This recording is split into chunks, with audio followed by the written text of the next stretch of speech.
Live session शुरू हो रहा है, लाइव चर्चा प्रारंभ हो रही है। और आज का जो विषय है, अनुभव किसे होता है, आत्मा या जीवात्मा। ऐत्रेय उपनिषद से ही यह विषय लिया गया है। उसके तीसरे अध्याय से 2 अध्यायों पर हमने चर्चा कर ली है। यह तीसरे अध्याय और आखिरी अध्याय की चर्चा है।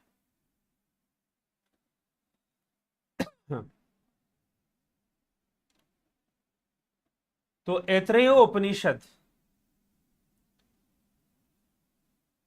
यह किस प्रकार से इस विषय पर चर्चा करता है, हम देखेंगे। थोड़ा सा नेटवर्क प्रॉब्लम आ रहा है, कनेक्शन प्रॉब्लम। आप जुड़े रहें, बने रहें, तो निश्चय ही यह ठीक हो जाएगा। घबराने की जरूरत नहीं है। चलिए, तो यह जो विषय है कि अनुभव किसे होता है, आत्मा को या जीवात्मा को।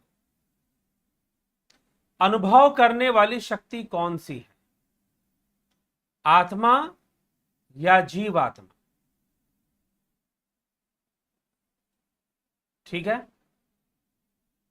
तो आत्मा या जीवात्मा यह क्या है, आत्मा क्या है, जीवात्मा क्या है, और अनुभव कौन करता है, अनुभव किसे होता है। जीवात्मा को अनुभव होगा या आत्मा को अनुभव होगा, यही आज का मुख्य विषय है।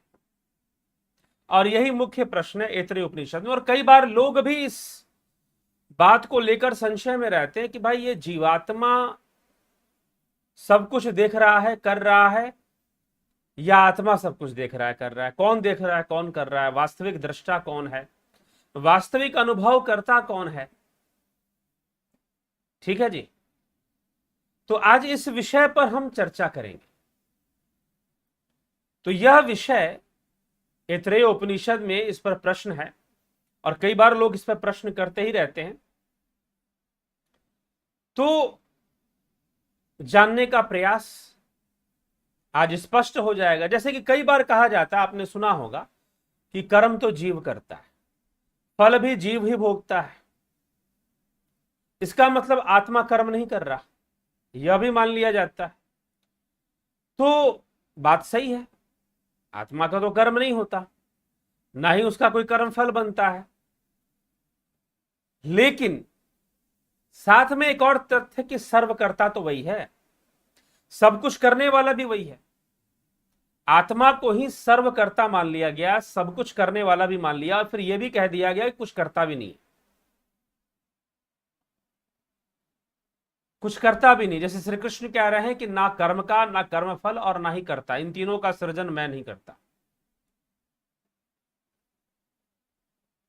9वें अध्याय में कहते हैं कि सब कुछ बनाने वाला मैं ही हूं, फिर कहते कि नहीं, मैं नहीं बनाता, मेरे सकाश से पृथ्वी, प्रकृति, पृथ्वी नहीं प्रकृति, मेरे सकाश से प्रकृति ही रचना करती है, प्रकृति ही बनाने वाली है, प्रकृति ही सृष्टि करने वाली है, सृजन करने वाली है, मेरे सकाश से। फिर यह भी वो कह देते हैं। तो अब हमें यह विचार करना है कि भाई इस बात को समझा कैसे जाए। तो चलिए इसी विषय पर हम समझेंगे, और ऐत्रेय उपनिषद के श्लोक भी साथ में हम लेंगे कि ऐत्रेय उपनिषद में इस विषय पर क्या कहा जा रहा है, किस तरह से बात समझाई जा रही है। तो तृतीय अध्याय के प्रथम श्लोक में कहा जा रहा है, को अयमात्मेति वयम उपहासमहे, को अयमात्मेति वयम उपासमहे, कतरः स आत्मा येन वा पश्यति, येन वा श्नुति, येन वा गंधानि जघ्रति, येन वा वाचम वाक्यरोति, येन वा स्वादु च विजानाति। अर्थात हम लोग जिसकी उपासना करते हैं वह आत्मा कौन है। नंबर 1 प्रश्न, हम लोग जिसकी उपासना करते हैं वह आत्मा कौन है। अथवा जिससे मनुष्य देखता है, जिससे सुनता है, अथवा जिससे गंधों को सूंघता है, अथवा जिससे वाणी को स्पष्ट बोलता है, या फिर जिससे स्वाद युक्त और स्वादहीन व्यंजनों का स्वाद लेता है, और जिससे अलग अलग जानता है कि यह स्वादिष्ट है, यह स्वादिष्ट नहीं है, वह जीवात्मा कौन है? हम जिसकी उपासना करते हैं, हम जिसका ध्यान करते हैं, हम जिसके लिए ध्यान योग करते हैं, वो आत्मा कौन है? और इस इंद्रियों के माध्यम से जो सब कुछ अनुभव करने वाला है, जो नेत्रों से देखने वाला है, जो त्वचा से स्पर्श करने वाला है, जो कानों से सुनने वाला है, और जो घ्राणों से, घ्राण मतलब नासिकाएं, इनसे सूंघने वाला है, और जो जिह्वा से, रसना से स्वाद लेने वाला है और जानता है कि ये तीखा है, ये मीठा है, ये खट्टा है, ये नमकीन है, ये सारा अनुभव लेने वाला, जानने वाला जीवात्मा कौन है? क्या यह दोनों एक ही हैं या फिर दोनों अलग अलग हैं? यह प्रश्न उठता है। तो इस प्रश्न को लेकर आज यहां तृतीय अध्याय में चर्चा चल रही है।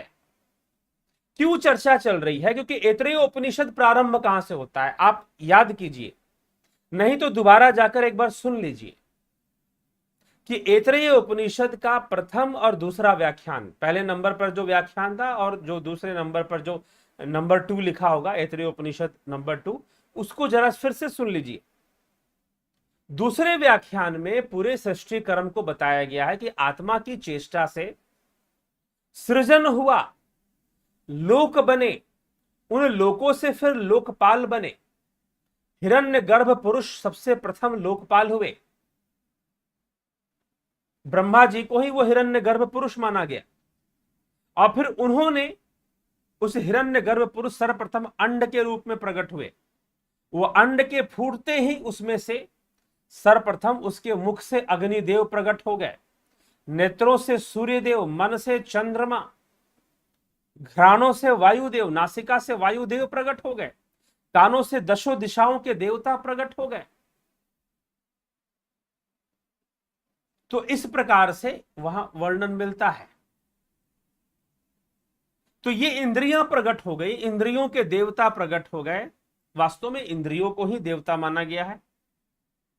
तो ये सारी चीजें प्रकट हुई, अब इनके माध्यम से अनुभूतियां हो रही हैं। तो अब वास्तव में अनुभव करता कौन है? हम जिसकी उपासना करते हैं वो आत्मा कौन है? और इंद्रियों के माध्यम से, आंखों से देखने वाला, कानों से सुनने वाला, नासिका से सूंघने वाला, त्वचा से स्पर्श करने वाला, जिह्वा से स्वाद लेने वाला,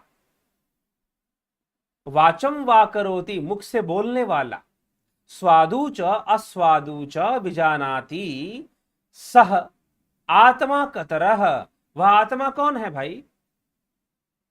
हम जिसकी उपासना करते हैं, जिसके लिए हम ध्यान योग कर रहे हैं, जिसमें हम लीन होना चाहते हैं, जिसको हम जानना चाहते हैं, वह आत्मा कौन है? और फिर साथ में जो इंद्रियों के माध्यम से जो अनुभव करने वाला है, वह आत्मा कौन है?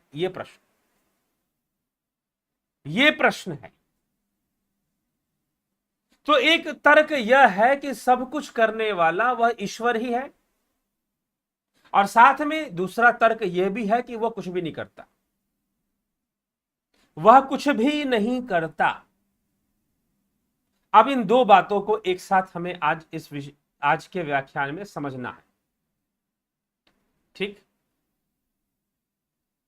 अगले श्लोक में हम देखते हैं क्या कहा जा रहा है। यदि तद्दम मनश्चैतत संज्ञानमाज्ञानम विज्ञानम प्रज्ञानम मेधा दृष्टिर धृतिर मतिर्मनीषा ज्योति स्मृति संकल्प क्रतुरसु कामो वश इति सर्वान्य वैतानि प्रज्ञानस्य नाम घेयानि भवन्ति। जो यह हृदय है, यही मन भी है,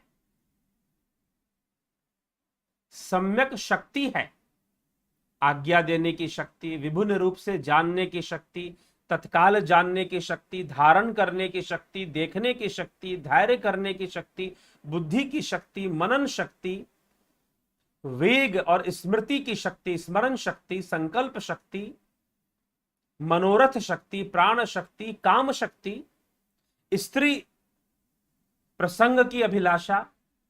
इस प्रकार ये सर्वाणी वशः स्त्री ही संसर्ग यह सर्वाणी इति सर्वाणी प्रागणस्य स्वच्छ ज्ञान रूप आत्मा के ही ये जितनी भी शक्तियां हैं, मनन शक्ति, ज्ञान शक्ति, स्मरण शक्ति, संकल्प शक्ति, मनीषा शक्ति, स्मृति शक्ति, मनोरथ शक्ति, प्राण शक्ति, कामना शक्ति, प्रेम शक्ति, घृणा शक्ति, जितने भी ये सारी चीजें हैं वास्तव में यह उस आत्मा की ही शक्ति है, उस ईश्वर की ही शक्ति है जिससे ये सारी चीजें हो रही। मैं यहां कुछ मनन करके बोल पा रहा हूं, आप मनन करके श्रवण कर पा रहे हैं, ठीक है, तो यह उसी की शक्ति है। फिर कहते हैं एष ब्रह्मा एष इंद्र एष प्रजापति एते सर्वे देवा च हमानि पृथ्वी वायु आकाश आप ज्योतिषी इति एतानि पंचमहाभूतानि च इमानि शुद्ध मिश्राणि बीजानि च इतरानि इतरानि अंडजानि च जरुजानि च स्वेदजानि च उद्भिदजानि च अश्वा गावः हस्तिनः पुरुषा यत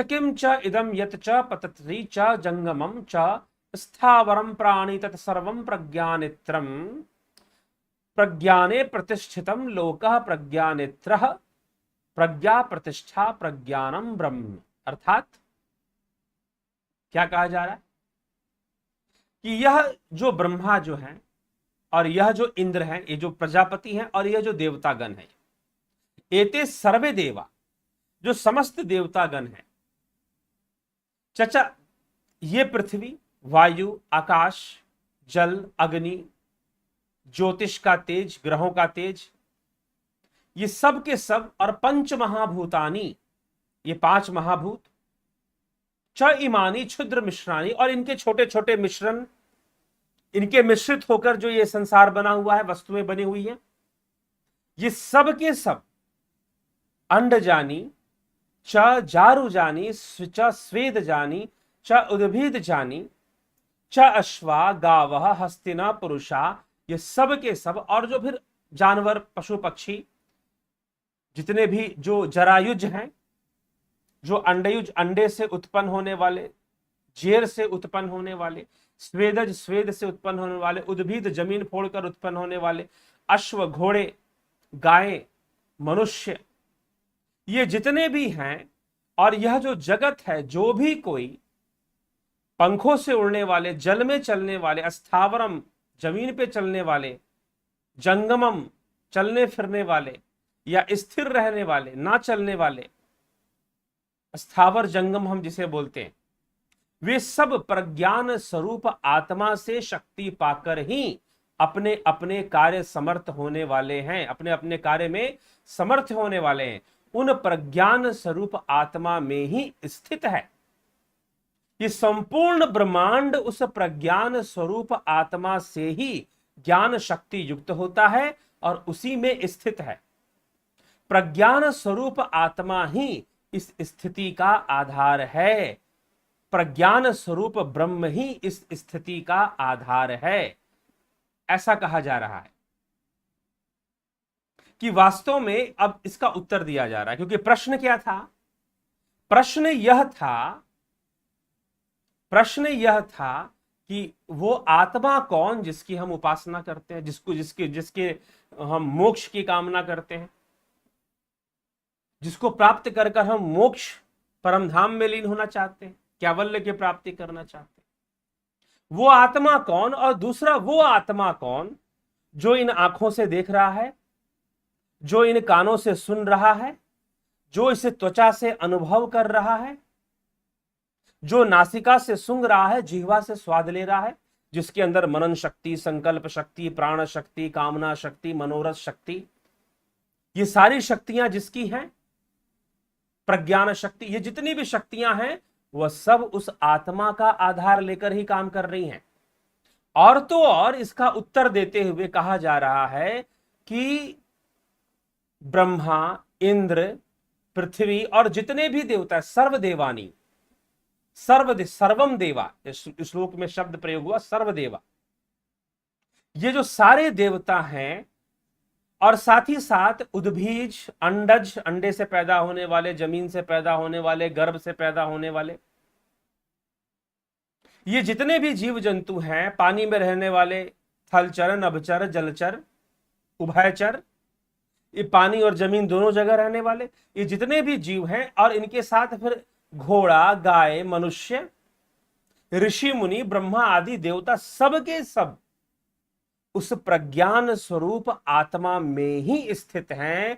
और सबके सब जलचर पानी में चलते हुए, थलचर जमीन पर चलते हुए, नभचर वायु में उड़ते हुए, आकाश में उड़ते हुए, उभयचर जल पानी दोनों में रहते हुए, ऐसे जितने प्रकार के जीव जो कर्म करते हुए दिखाई दे रहे हैं, चलते फिरते, घूमते फिरते, खाते पीते सब दिखाई दे रहे हैं, वो सबके सब उस आत्मा की शक्ति से ही, आत्मा के शक्ति का आधार लेकर ही, और उस आत्मा में स्थित होकर, उससे बाहर नहीं है वो, उसकी सत्ता से या उससे, उसके तत्व से बाहर उनका कोई अस्तित्व नहीं है।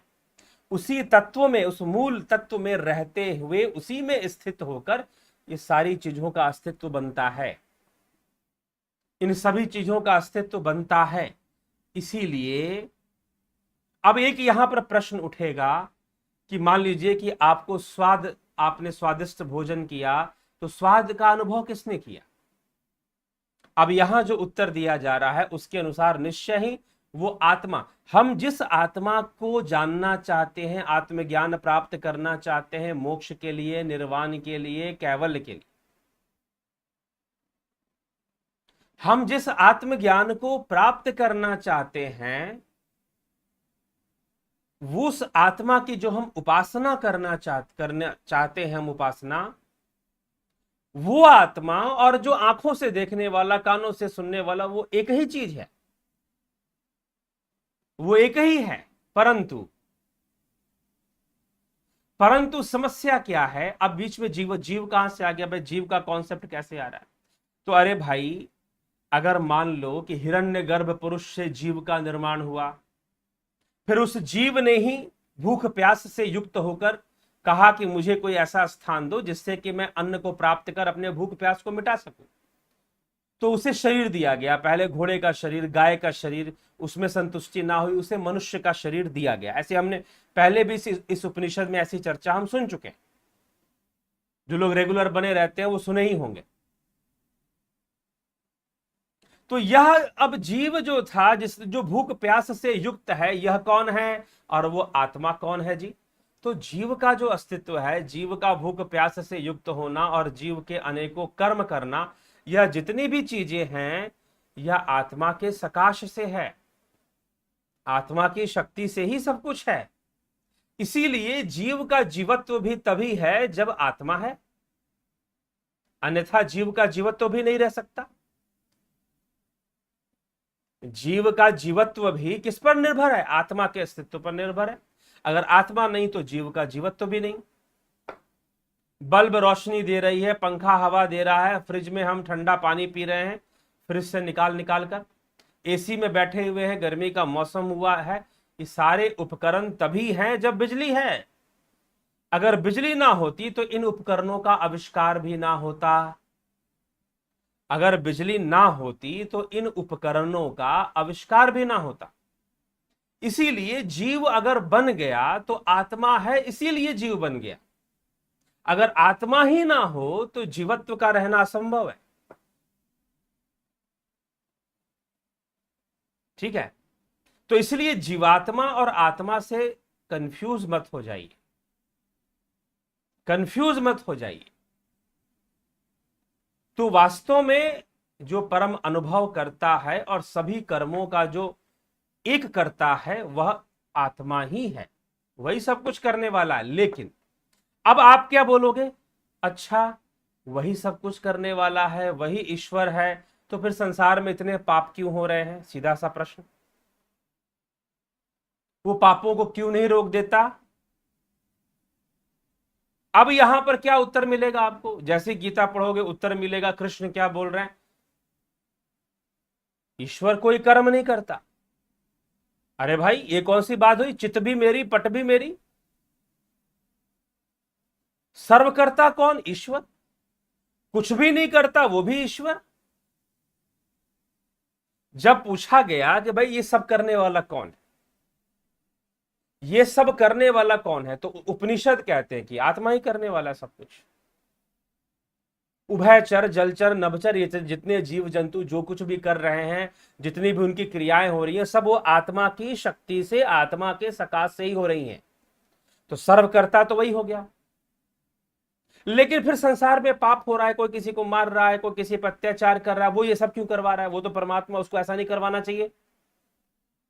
तो अब उत्तर मिलेगा कि भाई वो तो कुछ करता ही नहीं है,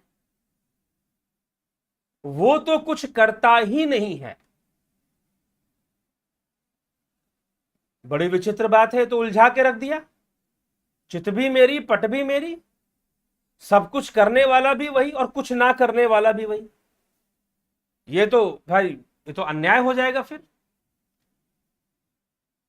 अब सुनिए ध्यान से, फिर से, क्योंकि तर्क से बात चल रही है तो तर्कों से ही चलेगा। अगर हम सही से समझना चाहते तो साधना करना पड़ेगा, ध्यान योग अच्छे से करना पड़ेगा, ध्यान योग की गहराई में डूबना पड़ेगा, तब जाकर सही से विषय सामने आएंगे। लेकिन तर्क से अगर समझना है, एक बात मुझे बताओ, बल्ब से रोशनी निकलती है, बल्ब से रोशनी निकलती है, ट्यूबलाइट, एलईडी आप लगाते हो, उसमें से लाइट निकलती है। क्या लाइट देना बिजली का काम है? पंखे से हवा निकलती है, हवा को प्रोड्यूस करता है, हवा फैलाता है, तो क्या बिजली का काम हवा देना है? फ्रिज में वो बर्फ जमा देता है, बिजली से चलता है और बर्फ जम जाती है, तो क्या बिजली का काम बर्फ जमाना है? ये सब काम कौन कर रहा है भाई? अगर आप ये कहोगे कि बिजली कर रही है, बिजली ही बर्फ जमा रही है, अभी आप ये लाइव सेशन अगर आप देख रहे हैं तो आप मुझे देख रहे हैं, कैसे देख रहे हैं? बिजली दिखा रही है। आपके मोबाइल फोन में बैटरी से बिजली पैदा हो रही है। अगर आप लैपटॉप में देख रहे हैं तो आप अपने चार्जर से कनेक्ट करके रखे होंगे, आपने एसी कनेक्शन लिया होगा लैपटॉप में, तो बिजली से आपका लैपटॉप चल रहा है, तब तो आप देख रहे हैं। तो आपको ये लाइव सेशन कौन दिखा रहा है? बिजली दिखा रही है। क्या मैं गलत बोल रहा हूं?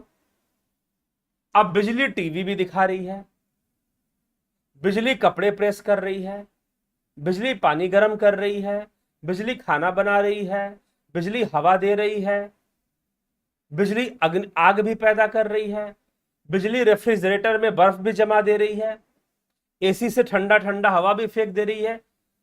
सब काम तो बिजली ही कर रही है ना। ऐसा कहना गलत होगा क्या? ऐसा कहना गलत नहीं, ऐसा कहना गलत नहीं। लेकिन अब यह प्रश्न किया जाए कि अरे भाई, फ्रिज जो है, फ्रिज से गर्मी क्यों नहीं मिल रही? वो ठंडा ही क्यों दे रहा है? और वो हीटर जो है, वो अगर बिजली कर रहा है तो बिजली को चाहिए ना कि फ्रिज से भी गर्मी दे दे। पंखे से लाइट निकलना शुरू हो जाए, क्योंकि लाइट तो बिजली दे रहा है, तो पंखे से लाइट निकलना चाहिए ना, फिर पंखे से भी लाइट निकले ना। लेकिन ऐसा हो नहीं रहा, पंखे से तो लाइट निकल ही नहीं रहा, पंखे से तो हवा निकल रही है। पंखा हमें हवा दे रहा है, बिजली लाइट नहीं दे रहा। लेकिन बल्ब जो है, एलईडी बल्ब या फिर ट्यूबलाइट जो भी लगाओगे, वो लाइट दे रहा है। बिजली उसमें भी है, बिजली इसमें भी है, लेकिन एक लाइट दे रहा है, एक हवा दे रहा है, एक ठंडा दे रहा है, एक सिनेमा दिखा रहा है, एक न्यूज दिखा रहा है, और पता नहीं क्या क्या। बिजली पता नहीं क्या क्या कर रही है।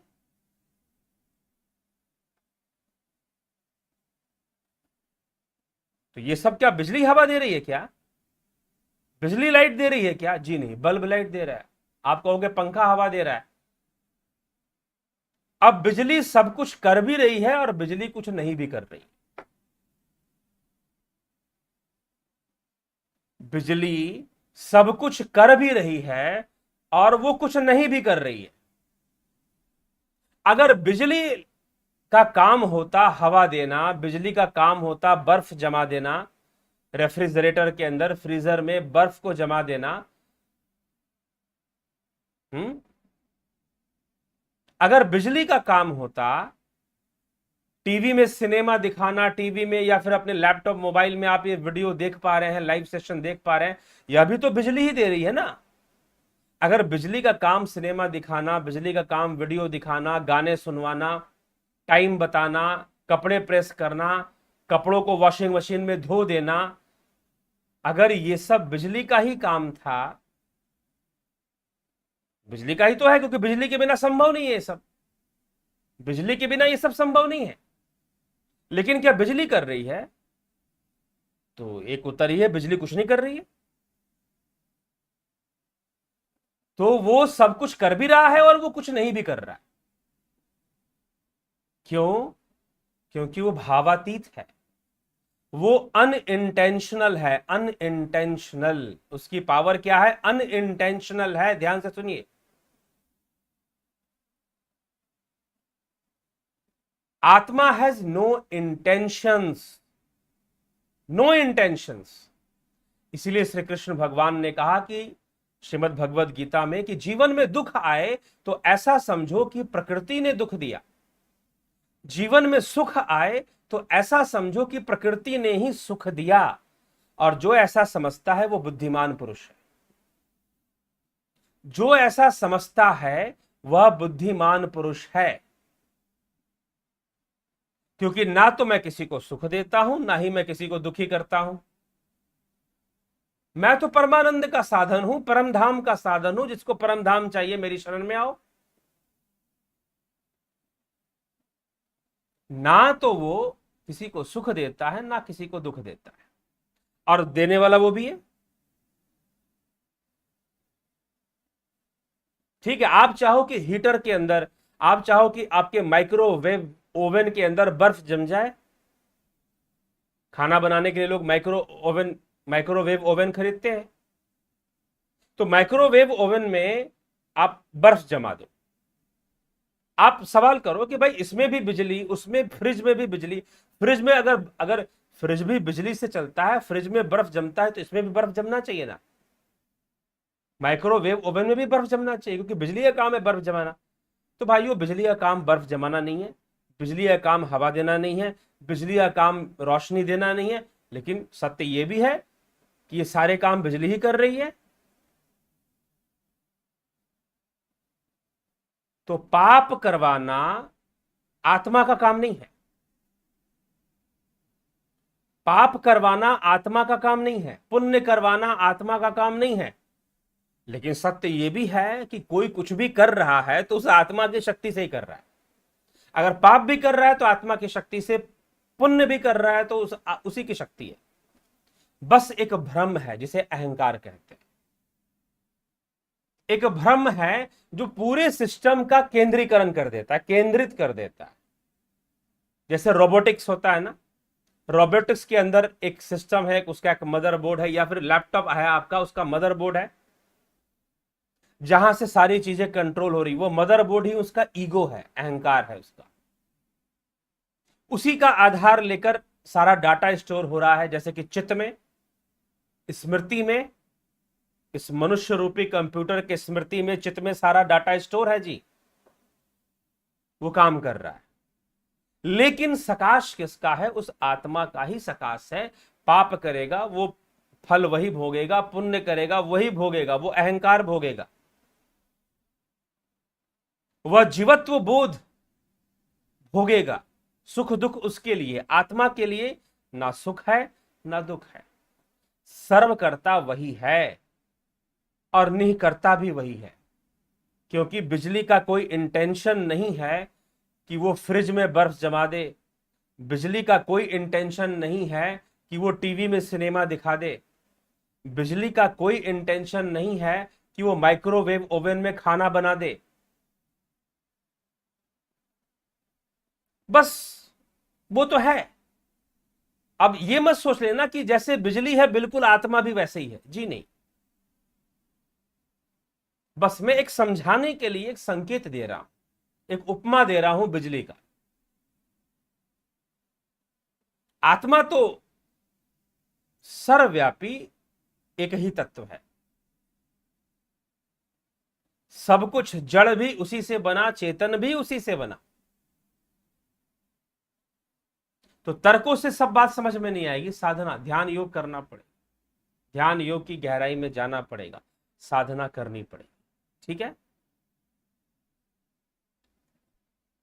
ये विषय समझिए। अनइंटेंशनल, आत्मा इज कंप्लीटली अनइंटेंशनल, उसका कोई इंटेंशन नहीं है। भावातीत, इसलिए हम कहते हैं भावातीत।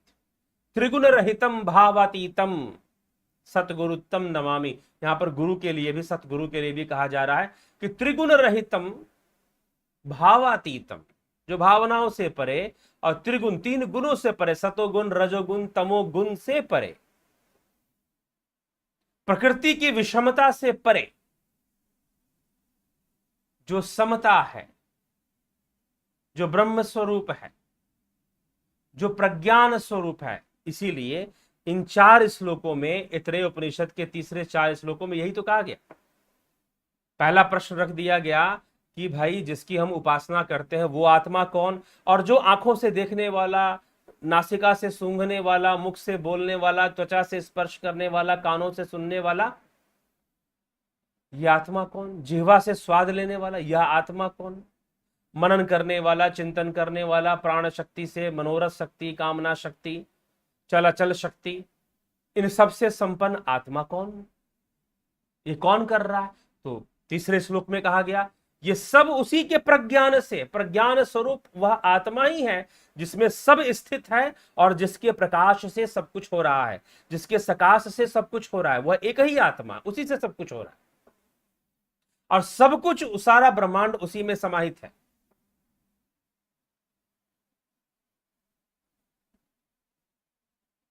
ठीक है, तो ये हमें समझना है, अब हमें उसे जानना है, क्योंकि हम इंद्रिय जाल में फंसे हुए। इंद्रिय जाल, इंद्रिय जाल मतलब इंद्रियों के जाल, सेंसुअल वर्ल्ड।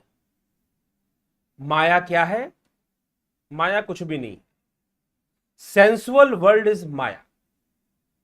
इंद्रिय जगत ही माया है, गो गोचर जहां लगमन जाई, सो सब माया जानहु भाई।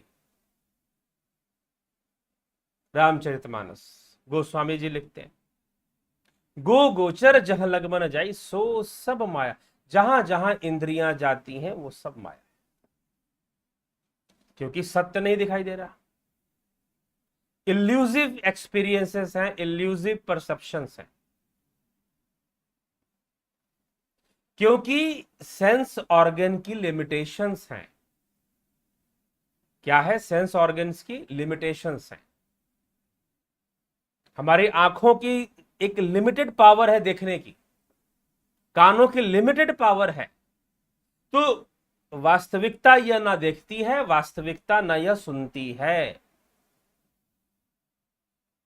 इंद्रिय निरोध कर दोगे, चित्तवृत्ति निरोध करने से इंद्रिय निरोध अपने आप हो जाएगा। चित्तवृत्ति निरोध करने से इंद्रिय निरोध अपने आप हो जाएगा, और जब इंद्रिय निरोध कर दोगे तो जगत का निरोध हो जाएगा, और जगत का निरोध हो जाएगा तो अद्वैत सामने है, अद्वैत आत्मा हमारे सामने आ जाएगा।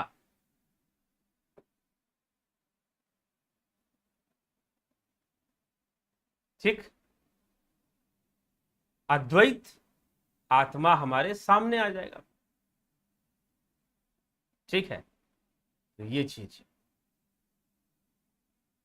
तो ये समझने का विषय है, और इसी विषय को यहां पर ऐतरेय उपनिषद में बताया जा रहा है कि उस आत्मा से ही, उस आत्मा में ही संपूर्ण जगत स्थित है। उसी से आखिरी श्लोक को भी देख लेते हैं, क्या कहते हैं। चौथा श्लोक ही आखिरी श्लोक है। सह अस्मात् लोकात् उत्क्रम्य अमुष्मीन स्वर्गे लोके, एतेन प्रज्ञेन आत्मा सर्वान् कामान आप्त्वा अमृत संभवत संभवत। अर्थात संभवत संभवत वह इस लोकों से ऊपर उठकर, जिसने उस प्रज्ञान स्वरूप आत्मा को जान लिया, जिसने इस जीवात्मा और आत्मा के रहस्य को भली भांति जान लिया कि वास्तव में सब कुछ करने वाला आत्मा ही है, उस आत्मा के द्वारा ही सब कुछ हो रहा है। जीवात्मा तो बस उसकी एक अभिव्यक्ति है, जो कि माइक है, जो कि इंद्रियों के कारण। तो अभिव्यक्ति सब कुछ उसी से चल रहा है, जिसने यह भली भांति जान लिया, समझ लिया, उस आत्मज्ञान की ओर उसने यात्रा शुरू कर दी। उसके लिए यहां पर यह श्लोक कह रहा है कि वह इस लोक से लोकात उत्क्रम्य, इस लोक से ऊपर उठकर अमुष्मीन परम धामे स्वर्ग लोके, पर वही स्वर्ग लोक जिस परम धाम के लिए वह उस आत्मा के लोक को, परम धाम को, इस प्रज्ञान स्वरूप ब्रह्म के सहित संपूर्ण दिव्य भोगों को प्राप्त होकर, पूर्ण काम होकर अमर हो गया है, काम विहीन नहीं। इसलिए जो सिद्ध योगी है उन्हें पूर्ण काम, उनकी सारी कामनाएं पूर्ण हो जाती हैं, कामनाओं की पूर्णता को प्राप्त करते हैं। वो ऐसा नहीं कि वो कोई सारी चीजें, क्योंकि एक कॉन्सेप्ट हमारे दिमाग में त्याग करो त्याग करो त्याग करो, ये छोड़ो वो छोड़ो, लोभ छोड़ो, क्रोध छोड़ो, मोह छोड़ो, अहंकार। अरे भाई, जब तक ये पंचभूत रूपी शरीर है आपके पास, ये पंच विकार माई का लाल कोई पैदा नहीं हुआ जो खत्म कर दे। ना कोई गुरु, ना कोई संत, वो अपना नहीं खत्म कर पाएगा, तुम्हारा क्या खत्म करेगा। जो गुरु जी कह रहे हैं कि मेरी शरण में आ जाओ, लोभ मोह काम करो, दूर हो जाएंगे, उनका अपना नहीं दूर हुआ, जाके पता कर। जो बात कृष्ण ने नहीं कही वो तुम कैसे कह सकते हो? जो बात राम ने दावा नहीं की वो उसका दावा तुम कैसे कर रहे हो? जब तक ये पंचभूत का शरीर है तब तक ये पंच विकार हैं। यही प्रैक्टिकल है, यही साइंटिफिक तथ्य है, वैज्ञानिक तथ्य है ये। बस इनका संतुलन होता है। आप अपने क्रोध को संतुलित कर सकते हैं, लोभ को संतुलित करके रखिए ताकि आपसे पाप कर्म ना हो। इनका संतुलन होगा, इनका नियमन होगा, इनको नियम में रखिए। लोभ मोह काम क्रोध अहंकार को कहां कैसे क्रोध करना है सीखिए, जानिए। ठीक है जी। तो किसी जिज्ञासु ने प्रश्न किया कि महाराज कभी पारिवारिक कलह क्लेश पर भी वीडियो बना दो, हमारे घर में बहुत क्लेश होता रहता है, कुछ हमको प्रेरणा मिले लोगों को आपको सुन। जरूर जी, आपके उस पर भी वीडियो ले आएंगे कि पारिवारिक कलह क्लेश का कारण क्या होता है। आध्यात्मिक कारण, सांसारिक कारण तो बहुत सारे हो सकते हैं कि किसी को पराठा खाना है, किसी को रोटी खानी है, किसी को उपवास रखना है, किसी को स्कूल जाना है, किसी को ऑफिस जाना है, किसी का कुछ किसी का कुछ, बहुत सारी बातें। किसी को कुछ पसंद है तो एक घर में सब लोग रह रहे हैं तो कलह क्लेश भी होता है। फिर आध्यात्मिक कारण क्या हो सकते हैं और उसको कैसे मैनेज करना चाहिए, जरूर इस पर वीडियो लेकर आएंगे आने वाले समय में। तो सब कुछ आत्मा में ही हो रहा है और जो इस बात को जान लेता है वो अंत में उसी ब्रह्म में लीन होता है, उसी आत्मा में लीन होता है। यही उसकी परम गति होती है, परम धाम की उसकी प्राप्ति। ठीक है। तो मुझे लगता है कि सब कुछ करने वाला आत्मा ही है और कुछ नहीं करने वाला भी वही। आप समझ पा रहे होंगे, कुछ तो जरूर समझ पा रहे होंगे कैसे इस बात का दावा कैसे किया जा रहा है कि सब कुछ करने वाला भी आत्मा और कुछ ना करने वाला भी आत्मा।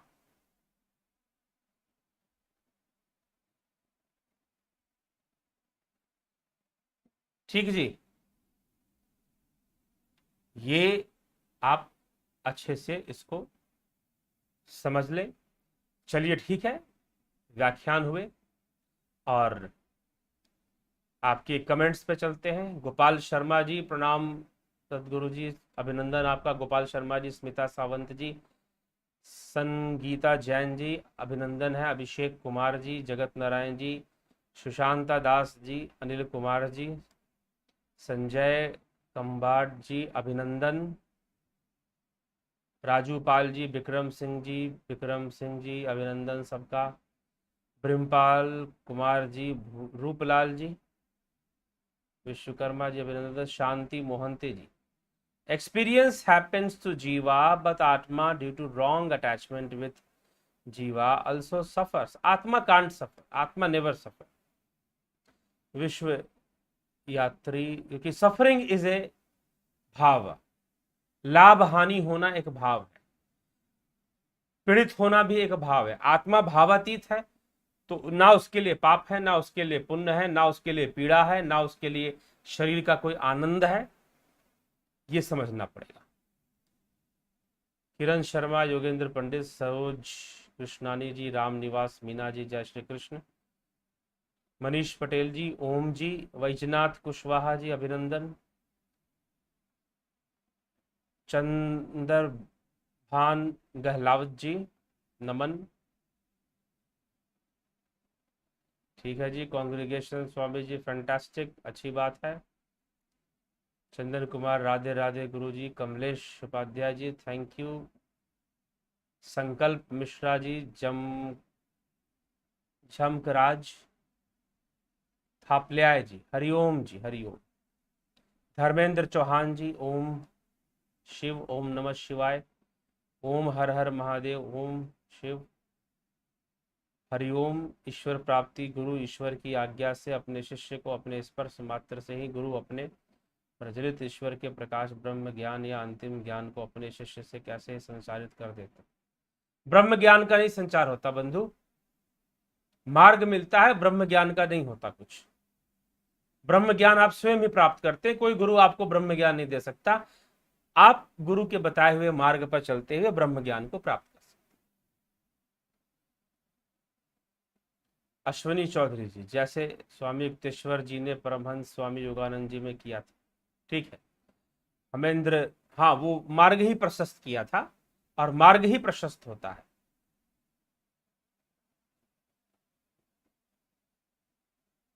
जीवात्मा तथा आत्मा में क्या बारीक अंतर होता, आज बता दिया गया, आप जरूर रिपीट करके सुन लीजिए। उस दंड वैचारिक आदत विचारधारा को मन में कैसे बाहर करें, इसने हमें अपने वर्तमान इच्छा के विपरीत कुछ बना रखा है, ठीक है। वरना अनुभव मानसिक प्रक्रिया है, ये साफ पदा, फिर ये तो बेसिक है। मन तो माया का खेल है, इसे समझे तो अनुभव भी खेल है। तो अनुभव क्या है? उच्च स्तर का अनुभव आध्यात्मिक होना चाहिए। जितने भी अनुभव हैं वो सब के सब जीव के द्वारा ही किए जाते हैं। अनुभवों का भी लय हो जाता है, कोई अनुभव नहीं बचता, क्योंकि चित्त का लय हो जाएगा जब कैवल्य होगा तो। ठीक, उससे पूर्व जितने भी अनुभव है सब माइक ही हैं। प्रणाम गुरु जी। गौतम बुद्ध ईश्वर नहीं बोले, क्यों नहीं बोले?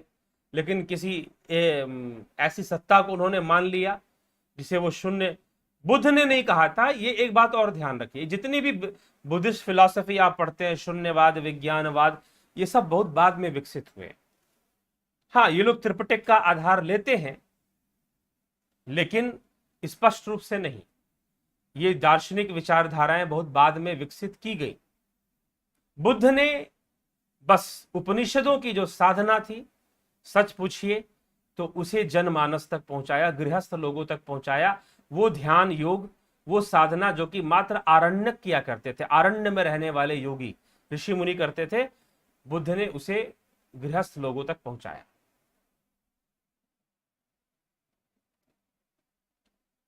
ठीक।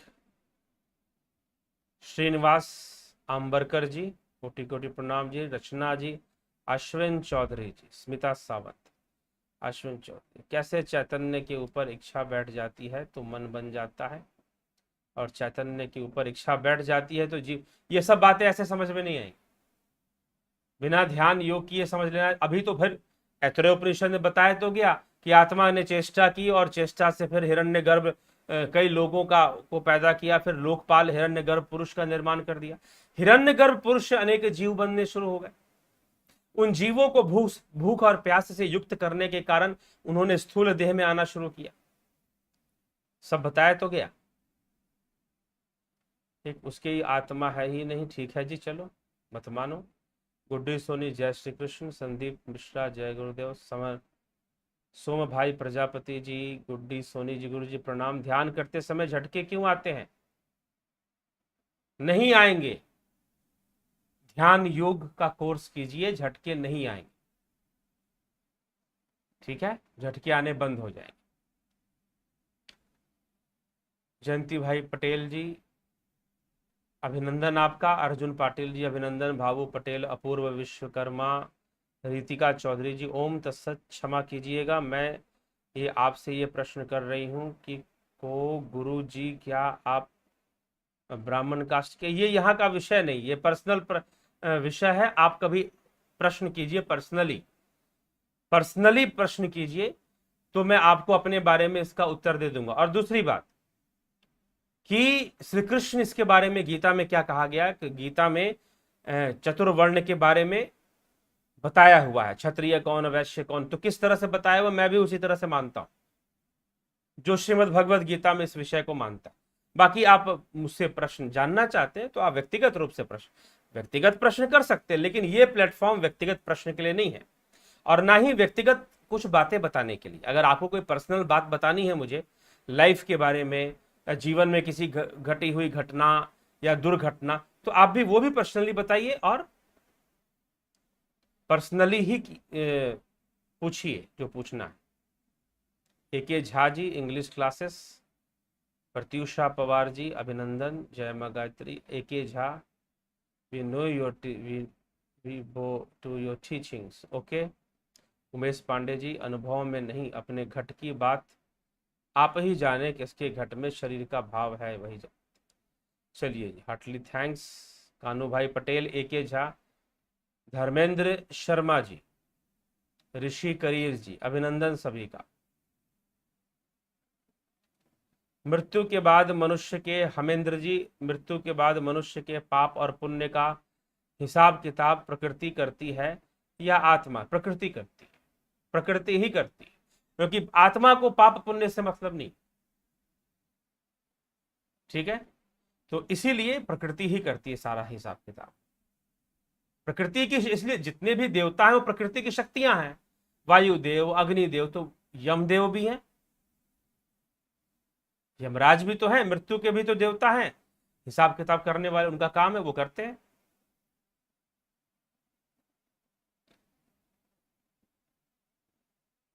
What should we think while meditating? Stop thinking. Ekeja, what should we think while meditating? Yes, meditation is the contemplation, but ध्यान, अब यहां पर क्या है कि लैंग्वेज प्रॉब्लम, लिंग्विस्टिक प्रॉब्लम।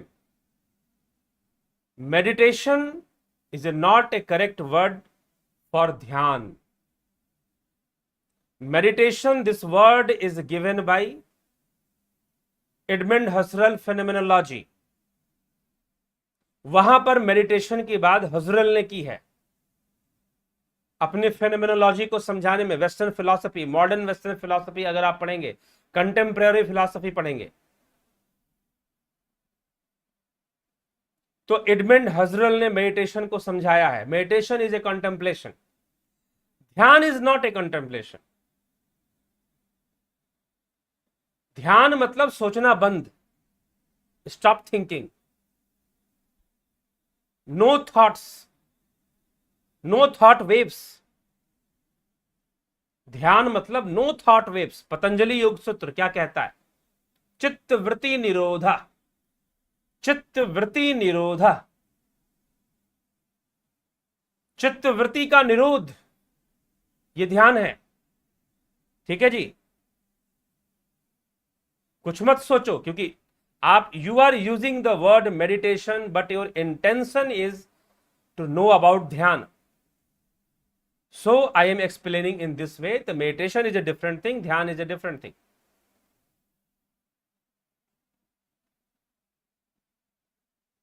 तो ध्यान means stop thinking, कोई विचार नहीं, विचार शून्यता, ये ध्यान है. ठीक. सुंदरलाल वर्मा जी, आत्मा ही करता, आत्मा ही अकर्ता, एक अन्य उदाहरण द्वारा समझाने. हो गया उदाहरण. गुरुजी दोबारा इसको रिपीट करके सुन लीजिए. और ये तर्कों का विषय नहीं है, तो इसीलिए ध्यान योग भी करना ही पड़ेगा समझने के लिए, नहीं तो प्रश्न हमेशा बने रहेंगे.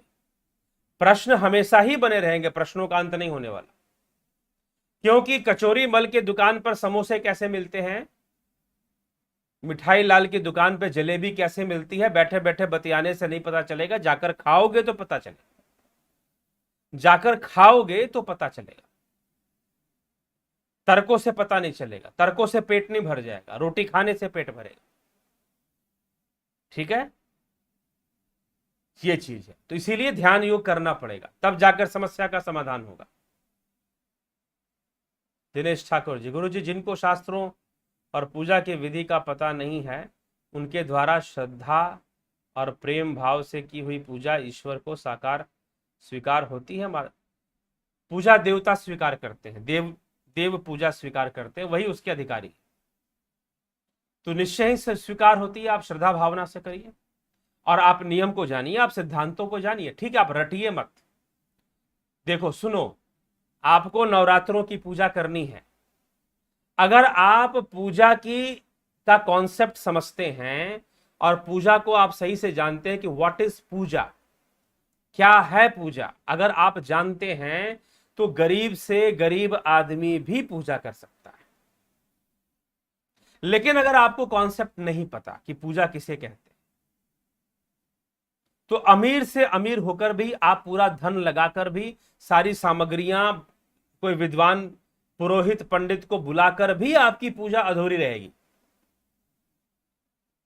तो पूजा का कॉन्सेप्ट अगर पता है आपको, तो आप चाहे गरीब से गरीब क्यों ना हो, आप पूजा कर लेंगे, पूजा कर लेंगे आप।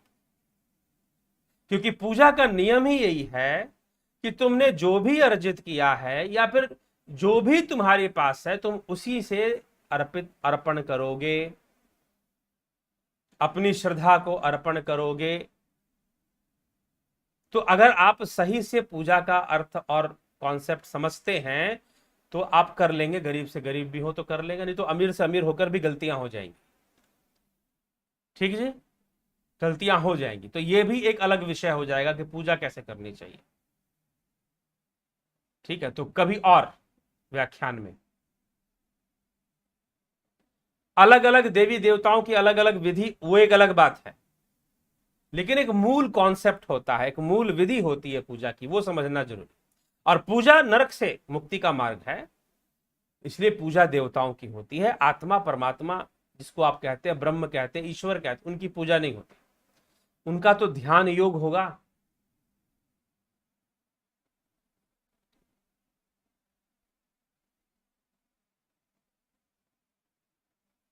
ठीक, आत्मा किस आकार की होती है? जो आकार है ये इंद्रिय अनुभूति है। क्या है?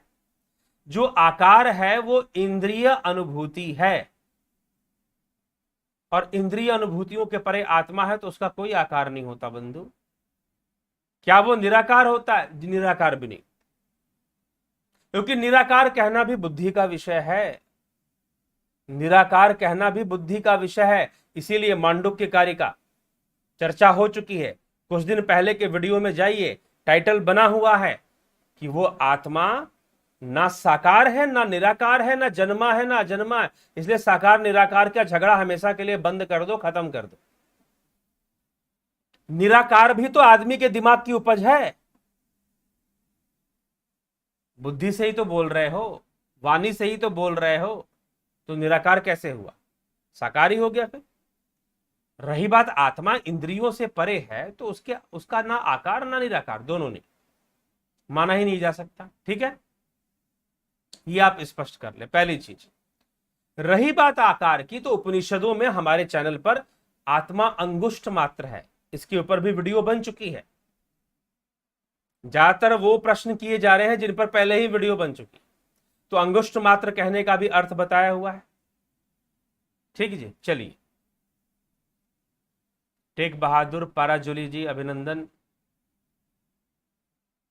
भक्ति और ज्ञान में क्या अंतर है? दोनों एक दूसरे के पूरक है। अगर सही से ज्ञान ना होगा तो भक्ति भी सही से नहीं होने वाली।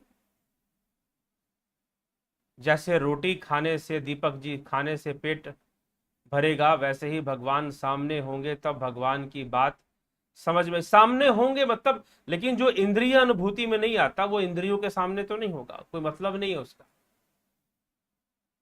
ठीक है। और भगवान तो कोई और चीज है। आप लोग बार बार भगवान को परमात्मा की जगह पर रख देते हैं। समस्या यहां पर है। भगवान जो भगों से संपन्न है वो भगवान है।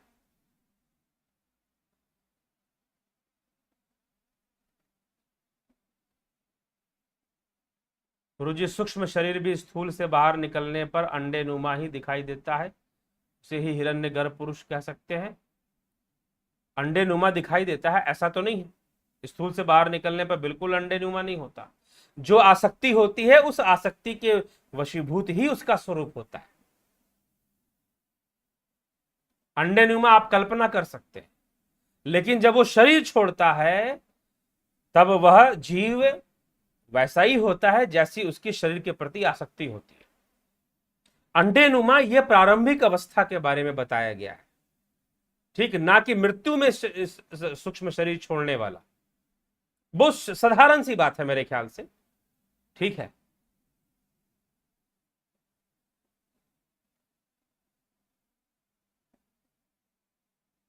धर्म क्या है? धर्म समय के साथ बदलता है। कभी और चर्चा करेंगे।